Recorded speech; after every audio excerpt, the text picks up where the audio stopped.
The skull can watch Cole fight the urge to attack.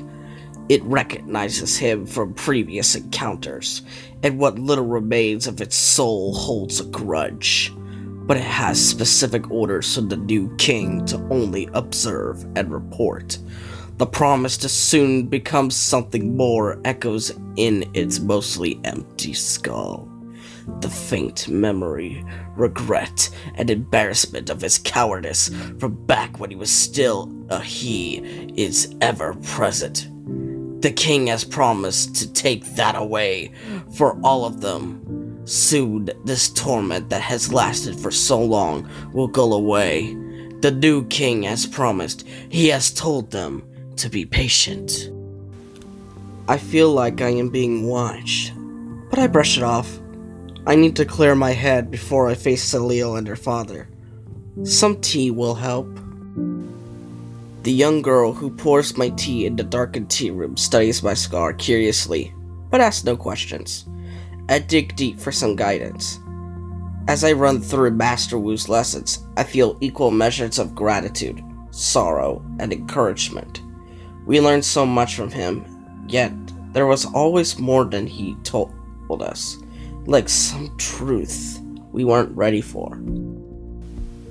When I was 3 years old, my mother told me that the moon was made of green cheese. That seemed like a pretty good explanation at the time, and I trusted her completely. When I was 6, a history teacher in school told me that the storm god Wuhira created the moon. She crystallized a bolt of lightning and raised it far above Ninjago to light our way in the dark. I was dumbstruck. Why had my mother lied to me? It took me a few minutes before I realized that she hadn't. She had just given me the truth that would make most sense for me at the time. The idea of a godlike being would have sent my childlike mind into a spiraling loop of confusion.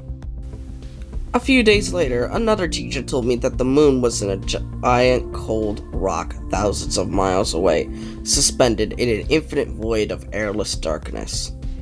Did they lie to me intentionally, or were they merely offering options to make up my own mind about something which no one has a definite answer to? The tea warns me as I realize that my mind has wandered off topic. I'm supposed to figure out what to tell the mayor later today. I dig for a lesson from Master Wu again. I wonder what he thinks of the moon. Did his father, the first Spinjitzu master, create it? Does he know for sure? What other truths has he been keeping from us? It's embarrassing. It's happened several times now. I am surprised none of the others have noticed it yet. It's not easy to maintain your dignity, giving out instructions when your voice suddenly betrays you. The whole situation is weird to me. Here I am, the youngest of the ninja, fighting to keep my confidence and show leadership, and then my voice starts to break. I know my mother has noticed. She keeps reassuring me that I am doing a great job as sensei, but I guess that's just what moms do. Tell you what you need to hear at the time. I guess something is working though. The others have definitely developed their Spinjitzu skills over the last few months. Searching for Master Wu rather than fighting an enemy has presented us with some new opportunities and has given us a different routine. We are less distracted by events beyond our control and more focused at the task at hand. Even though I am really connecting with my powers, my ability to summon my elemental dragon is fading. My eyes are changing, and now my voice is changing too. I am getting stronger and weaker. Puberty or something greater? I check to see if the coast is clear. It's great to have Claire around, but it's also clear to me that she is more eager to explore the temple than she is to clean it. Hiring her was my idea, and I don't regret that. I just need to be more careful now. I found the book of Spinjitzu in my room shortly after Master Wu got lost in time. I was only very lately concealed, so it is clear that he intended for me to find it. When I first opened it, there were several blank pages, but as I touched the book, my power connected with it, and a text appeared. Text written by Master Wu, but not with his normal delicate penmanship. This was written by a trembling hand. I am in a weakened state as I write you this nephew. Having been struck by Acronix's time punch, I am rapidly aging. I will fall in time as any warrior will, and I feel my remaining time here in Ninjago is short. You will be the one to carry on the lessons of Spinjitzu. These words are meant for your eyes only. May your power guide you to the greater truth.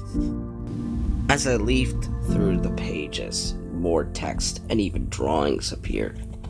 I have read the whole book from cover to cover as over a dozen times now. Each time there seems to be something new, or something I somehow missed. It's like the book will only reveal certain passages when you need it. I wonder what new knowledge it holds for me today. The Elemental Masters have long been the guardians of Ninjago. Millennia ago, my father bestowed their ancestors with the power of all the elements. Is this something he told me, or something I dreamt up myself? It's blurry sometimes. Many times, and for many generations, they have joined together in defense of Ninjago. 40 years ago, your father and myself led the alliance of the Elemental Masters. It was Ninjago's last stand against Master Chen, his Dark Sorcerer Klaus, and the Serpentine. Chen fooled us all into playing his game of war. He cleverly used manipulation, deception, dark magic, and hypnotic powers of the snakes to turn Elemental Masters against each other. But we won. Or so we thought. Shortly after our victory, we faced a new enemy. Two of our own, Crux and Acronix, the Hands of Time. It is only just now, aging in bed, that I have put together the full puzzle. Master Chen, when he realized his defeat was imminent, had Klaus use dark magic to motivate an idea in Crux and Acronix, that their elemental powers were superior, and that they could win the fight Chen had just lost. He let them know of a secret nest of eggs of the Great Devourer. After 40 years of preparation, they put the eggs to evil use. The Vermilion. You know the rest. The greater truth. Those words stick in my mind. Cole used those same words in the letter he left behind. What is he up to?